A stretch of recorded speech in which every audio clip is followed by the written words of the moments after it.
Good afternoon. It's Friday. Kids are playing D&D today. It's end of September. It's September 22nd, not technically the end.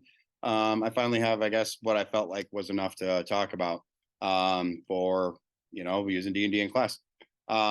Took the summer off. I felt like the videos that were there were good enough for anybody that wanted to get started, remembering that this is just help. This is not some sort of epic economic stream for me or anything. It just helps to answer the questions that teachers have and administrators and parents and students themselves, etc. So I wanted to talk again about setup this year as I have some situations that have changed and things. I'm in a new building and a new classroom. So I had to reset up, got more space, but also have more kiddos. So for example, I've got 27 seventh graders who have never played D&D before in one classroom at the same time. So one of the things that teachers will face is this problem. This will happen all the time. You want to play D&D in your class, but you got 27, 28, 29 kids. It's still possible. It takes more patience is the thing. We just wait. I just wait. We do dungeon master training after school for probably 3, maybe even 4 weeks at this point, because it's more important for it to last with efficacy longer through the year than it is to start right away because you're really excited as a teacher.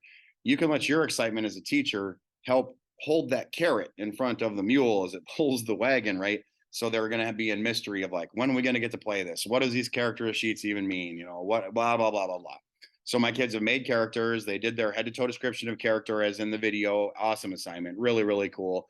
They did well at it. We're now into like the hero's journey call to adventure. So they'll write a backstory, how they get from their background to their actually adventuring class. That's in our curriculum for 7th grade as an example. But this year for those 7th graders, I've had to really put breaks in to like check where we're at as a class because they're 7th graders. They're squirrely and loud, and there's 27 of them. So what do you do? The DM training is absolutely crucial. I have, again, I'll just reiterate what I've said in other videos. You have them run through the same campaign that they will be running when they run it with their peers. That gives them the mechanical operations, the role playing of certain NPCs, the combat system of goblins or wolves or whatever it is, how to run through a cave, how to use skill checks and saving throws and that sort of thing. Just the reiteration of, this is how it all works, and it never changes. It's always the same. Once you know the system, you know the whole game, and you can just do it, wherever, whenever, with whomever. The other thing that I did this year was a fishbowl. With that many kids, I can't really battle royale, which I do with smaller classes, is effective because then they just get to see the operating system right from peer to peer. It's clunky, but they do get to see it. That's effective. Explaining, of course, to them that this is not what D&D is. You do not sit down at a table and fight each party like you're playing Fortnite or something. But it does help them mechanically understand the game. So that's something I've done. I did that with the 8th graders, about half of which played. Since we are drawing here from 3 different middle schools now, half of the 8th graders I have now I had last year. So of course that's greatly beneficial to teaching D&D, because the best way to teach or learn D&D is from somebody who knows how to play. The more people that know how to play, of course, the easier it is. So that's really cool in 8th grade. That's pretty much that. They're off and running. We got a couple new DMs. They're learning their craft. I picked 2 kiddos who were mechanically really, really sound. They're new DMs, but they were great players. They knew the mechanics. They understood the rule system. I had a feeling that the storyline, the story element of the game may come a little slowly for them, but that's okay. It's just everybody's going to have something to practice on. I guess I'd rather have them be sound mechanically and have the role playing come, later. That's the way it is with many kiddos. What I did with the 7th graders this year was a fishbowl. So I took the DMs who are in DM training and 2 other kids. So I had 6 players, which is just exactly what they'll have in 7th grade. It would be a DM and 6 players, which I know is a lot for new players, but there's no choice. I got 4 groups that I'm looking at right here. My boss made sure that I got tables at my new school. I don't have the grid on them yet. That'll come with time. Those are really expensive, but there's one, I'm sitting at a group. There's another one over there and another one over there. So they're spaced out. The dungeon master's desk is facing away from each other so that their voices don't overlap. Just really basic space arrangement stuff for your game. But the fishbowl, back to the fishbowl. We sat in the middle of the room. I took those 6 players, ran them through an adventure called the Cat Lady, which I made up, which is this witch, the green hag that lives in the outskirts of Phandalin, and the town master and other people are seeing all these cats everywhere, and they're starting to become a nuisance. So, and Pip goes missing because he was taming these cats, and Carp is his friend, of course, and his Carp is very sad about his missing friend. And Town Master Harbin says, "I give you guys some gold if you can figure out where these cats are coming from and make them go away." So they search out, really basic quest, right? I wanted them to have a little bit of social action, a little bit of exploration, and just a little bit of combat. So they got to see the whole thing. And I think it did really help answer a lot of their questions. You have to set norms. Okay, you don't have any devices in your hand while we're doing this peanut gallery. You don't need anything in your hands. You don't have to do anything. You have to be quiet. You have to pay attention, because this will be relevant to you sooner than later, where you're going to be expected to know how to do these things. And I tell them, like, you eventually will be graded. I'm going to give you lots of time and lots of opportunities to, make your understanding. But, come 4 or 6 weeks into gameplay, like, that's a perfect opportunity for me to drop in and listen to a group's round of whatever they're doing. And I will very quickly know who knows what they're doing and what they're not, who doesn't. So the fishbowl activity was really cool today. I was surprised at how hot I got, because my room is relatively cool, but when you got like 20 bodies all the way around you, it's kind of like being an egg in an incubator. So that helped a lot. And then on today as well, with my 8th graders playing D&D, after one segment of the fishbowl, I had them come into the 7th graders next class. Eight of my 8th graders that I had all last year who enjoyed D&D, but I asked people who were athletes, like female athletes, who I knew the game was weird for them at first, right? It puts them outside their comfort zone. They never done anything like this before. But then by, Christmas time, they were having a great time playing this game on Fridays with all of their friends. Their comments that they had to the 7th graders, well, let me read you the questions really quick. That'll help out a little bit. So the questions I asked them were, what has D&D done for you? Has it made you more outgoing, easier to study, relaxing and challenging at the same time, fun, good to do something different, something to look forward to once a week? Why should they care about it? Why should the 7th graders care at all that they get to play this game? What was difficult or weird for you at first? And following up, if you didn't like it at first, how did it maybe grow on you? Was it hard to be outside your comfort zone? Did you end up having fun? The next question is, what's at stake if bad attitudes take over, like unwillingness, or people who are undermotivated or generally cantankerous, etc. And they had lots of good things to say about that. I asked them to discuss relationships that happened that wouldn't have otherwise happened. Was it beneficial to work with people on a regular basis that might not have been in your normal circle? And lastly, what would be your advice regarding D&D on Fridays? So they answered these questions, and they kind of bounced and back and forth off each other. But understanding how my cohort kind of works, like the younger kiddos, they do look up to those 8th graders. They either have them in church activities, or they're in sports with them, or they're in band, or they're in choir, right? Or they just, they might live on the same block or whatever, but they kind of grow up knowing these kids. And for these kiddos to be like, yeah, guys, like, this has been awesome. Like, I know it might be weird for some of you, but it's done this and this for me. I'm friends with this person here now. I'm friends with that person there now. We never used to talk, and on it goes. All the things that I get to say at conferences, these kiddos on this panel to my 7th graders were reiterating exactly what I would always tell a crowd of people, under the same sort of questions.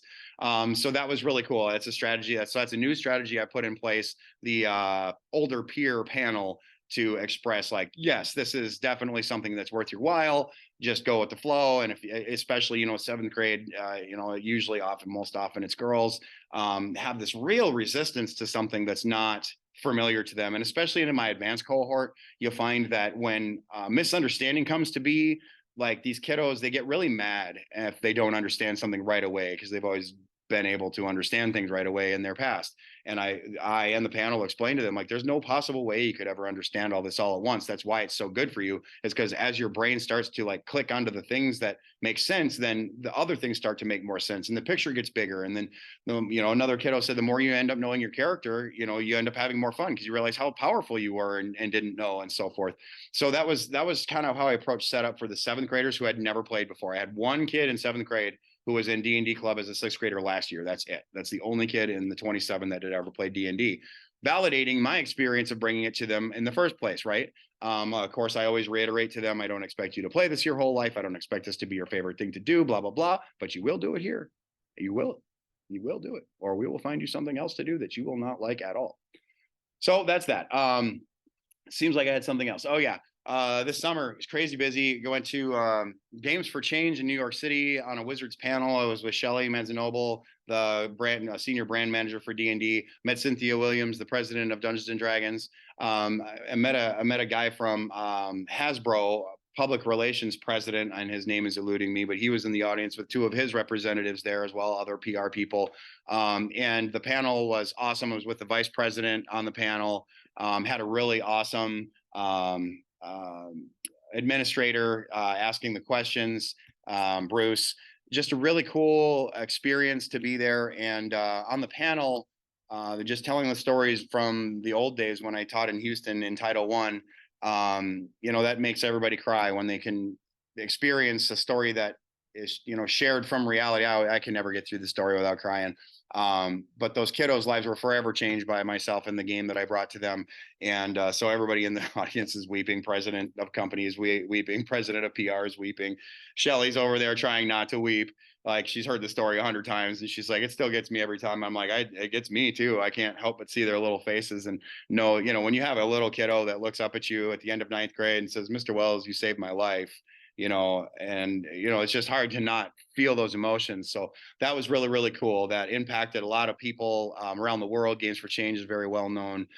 Gaming conferences, not so rooted in the educational vein, but there are plenty of educators there, of course. So that was a really neat experience. And then because of that, we get to go to South by Southwest in Austin in early March to do it again, to discuss the benefits of D&D educationally on a panel.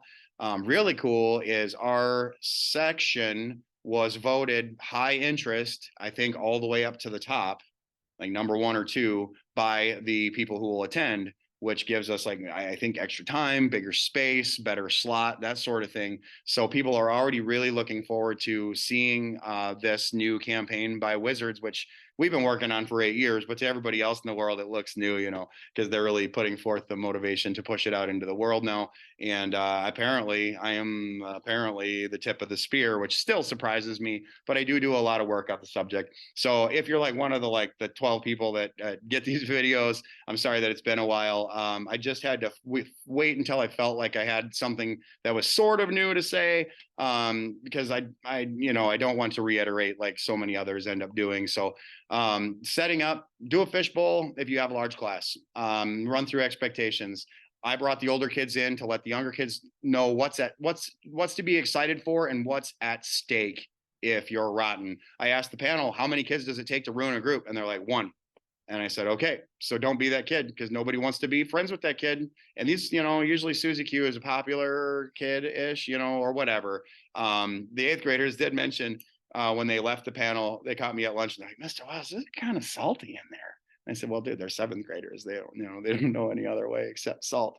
So yeah, it's been a cool start to the year. I'm with my same principal. He was moving buildings. He said, Wells, you coming with? I said, Micah, I've told you before, if you told me we're going to the bottom of the Sarlacc pit to be slowly digested over the course of 1,000 years, but I get to play D&D with my students, I'd go with you. And he says, yeah, I know I knew that's what you would say.